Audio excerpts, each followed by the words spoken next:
দৰ্শকসকলৰ বাবে এই মুহূৰ্তত লৈ আহিছো এটা গুৰুত্বপূৰ্ণ খবৰ। ৰাজ্যৰ চৰকাৰী খণ্ডৰ কৰ্মচাৰীসকল আৰু ব্যক্তিগত খণ্ডৰ কৰ্মচাৰীসকলৰ বাবে এটা ডাঙৰ খবৰ, কিয়নো চৰকাৰী খণ্ডৰ কৰ্মচাৰীসকলে একে লেঠাৰিয়ে পাব 5টাকৈ দিন চৰকাৰী বন্ধ।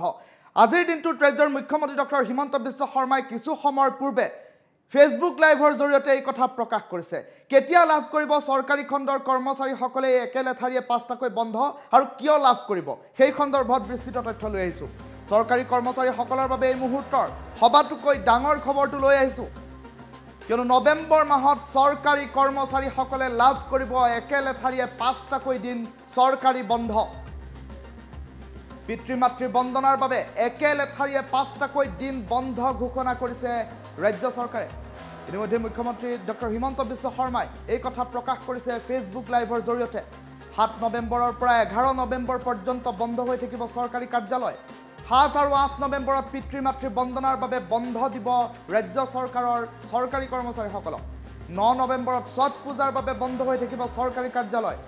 আৰু ইফালে 10 আৰু 11 নৱেম্বৰ শনিবাৰ আৰু দেওবাৰ হোৱাৰ হেতুকে বন্ধ হৈ থাকিব চৰকাৰী কাৰ্যালয়। সৰ্বমুঠ 5 দিন একে লেঠাৰিয়ে চৰকাৰী কৰ্মচাৰীসকলে বন্ধ লাভ কৰিব আৰু এই সময়ছোৱাত পিতৃ মাতৃক বন্দনা কৰিবৰ বাবে আহ্বান জনাইছে। আৰু ব্যক্তিগত খণ্ডৰ কৰ্মচাৰীসকলকো এই সুবিধা প্ৰদান কৰিবৰ বাবে ৰাজ্যৰ মুখ্যমন্ত্ৰীগৰাকীয়ে আহ্বান জনাইছে।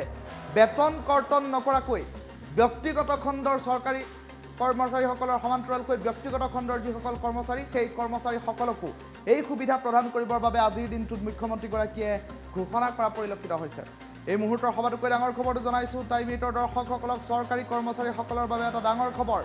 নৱেম্বৰ মাহত চৰকাৰী কৰ্মচাৰীসকলে 5 দিন একে লেঠাৰিয়ে বন্ধ লাভ কৰিব, চৰকাৰী বন্ধ পাব। পিতৃ মাতৃৰ বন্দনাৰ বাবে একে লেঠাৰিয়ে 5টাকৈ দিন বন্ধ ঘোষণা কৰিছে ৰাজ্য চৰকাৰে। এই সময়ছোৱাত পিতৃ মাতৃৰ সৈতে কোনো মঠ মন্দিৰ, কোনো টুৰিজিম প্লেচলৈ যাবলৈ, পৰ্যটনস্থলীসমূহলৈ যাবলৈ অনুৰোধ জনাইছে। 7 আৰু 8 নৱেম্বৰত পিতৃ মাতৃ বন্দনাৰ বাবে 2 দিন বন্ধ দিয়া হৈছে। 9 নৱেম্বৰত ছট পূজাৰ বাবে এদিন বন্ধ দিয়া হৈছে আৰু সমান্তৰালকৈ 10 আৰু 11 নৱেম্বৰত শনি আৰু দেওবাৰ হোৱাৰ বাবে 2 দিন বন্ধ দিয়া হৈছে। সৰ্বমুঠ একে লেঠাৰিয়ে 5টাকৈ দিন চৰকাৰী কৰ্মচাৰীয়ে লাভ কৰিব আৰু সমান্তৰালকৈ চৰকাৰী কৰ্মচাৰীসকলক এনেধৰণৰ সুবিধা প্ৰদান কৰাৰ বাবে বিভিন্ন সময়ত ব্যক্তিগত খণ্ডৰ যিসমূহ কৰ্মচাৰী আছে, ব্যক্তিগত খণ্ডৰ কৰ্মচাৰীসকলে অভিযোগ উত্থাপন কৰে যে চৰকাৰী কৰ্মচাৰীসকলে এনেধৰণৰ সুবিধাসমূহ লাভ কৰে, কিন্তু ব্যক্তিগত খণ্ডৰ কৰ্মচাৰীসকলে লাভ নকৰে। তেনে পৰিপ্ৰেক্ষিতত পিতৃ মাতৃক বন্দনা কৰিবৰ বাবে, পিতৃ মাতৃৰ বাবে 2টা দিন দিবৰ বাবে ব্যক্তিগত খণ্ডলৈ এইবাৰ ৰাজ্যৰ মুখ্যমন্ত্ৰীগৰাকীয়ে অনুৰোধ জনাইছে। তেনে পৰিপ্ৰেক্ষিতত বেতন কৰ্তন নকৰাকৈ ব্যক্তিগত খণ্ডৰ লগত জড়িত লোকসকলকো পিতৃ মাতৃ বন্দনাৰ বাবে 2 দিনকৈ বন্ধ দিবৰ বাবে আহ্বান জনোৱা পৰিলক্ষিত হৈছে। কিছু সময়ৰ পূৰ্বে ফেচবুক লাইভৰ জৰিয়তে ৰাজ্যৰ মুখ্যমন্ত্ৰীগৰাকীয়ে কি মন্তব্য কৰিছে সেই মন্তব্য শুনাই লৈছোঁ।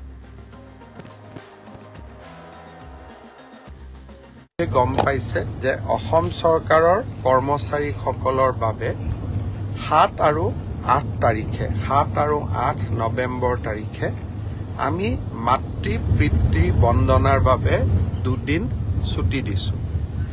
7 আৰু 8 তাৰিখ চৰকাৰে ছুটি দিছে। 9 তাৰিখ ছট পূজা, 10 আৰু 11 তাৰিখ শনিবাৰ আৰু ৰবিবাৰ। এক কথাত ক'বলৈ গ'লে 7 তাৰিখৰ পৰা 11 তাৰিখ 5টা দিন চৰকাৰী কৰ্মচাৰীসকলে বন্ধ পাব। মাতৃ পিতৃ বন্দনাৰ উদ্দেশ্য হ'ল এই 5 দিন আমি যদি আগতীয়াকৈ পৰিকল্পনা কৰোঁ, মোৰ মা, মোৰ দেউতা, মোৰ শহুৰ, মোৰ শাহু, আমি বিভিন্ন মন্দিৰ, তীৰ্থস্থান বা পৰ্যটনস্থলীলৈ আমি লৈ যাব পাৰোঁ। পিতৃ মাতৃয়ে আমাক ডাঙৰ দীঘল কৰে, পিতৃ মাতৃৰ কৃপাতেই আমি জীৱনত সফলতা লাভ কৰোঁ। ব্যস্ত জীৱনৰ মাজত কেতিয়াবা পিতৃ মাতৃক আমি সময় দিব নোৱাৰোঁ। যোৱা 3টা বছৰ এই মাতৃ পিতৃ বন্দনাৰ কাৰ্যসূচী ৰাজ্য চৰকাৰে হাতত লৈছিল আৰু বহুতো লোকে গাঁৱৰ ঘৰলৈ উভতি গৈও বহুতো চৰকাৰী কৰ্মচাৰীয়ে দেউতাক মাকৰ লগত এই 5টা দিন সময় কটোৱাৰ ফটো আমালৈ পঠিয়াইছিল। বহুতে মোক প্ৰশ্ন কৰে যে ব্যক্তিগত কোম্পানীত কাম কৰা সকলে সুবিধা কিয় নাপায়।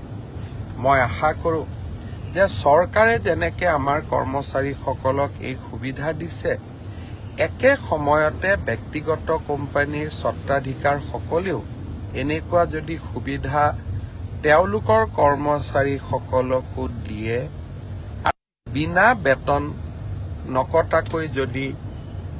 নকটাকৈ যদি এই সুবিধা দিয়ে, আমাৰ সমাজখনত মাতৃ পিতৃ বন্দনা এক সুন্দৰ নিয়মলৈ পৰিণত হ'ব।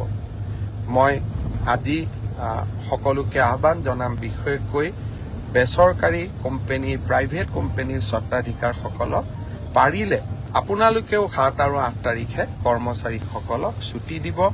মই দাবী কৰিব নোৱাৰো, কিন্তু আপোনালোকক মই বিনম্ৰতাৰে সৈতে অনুৰোধ জনাম।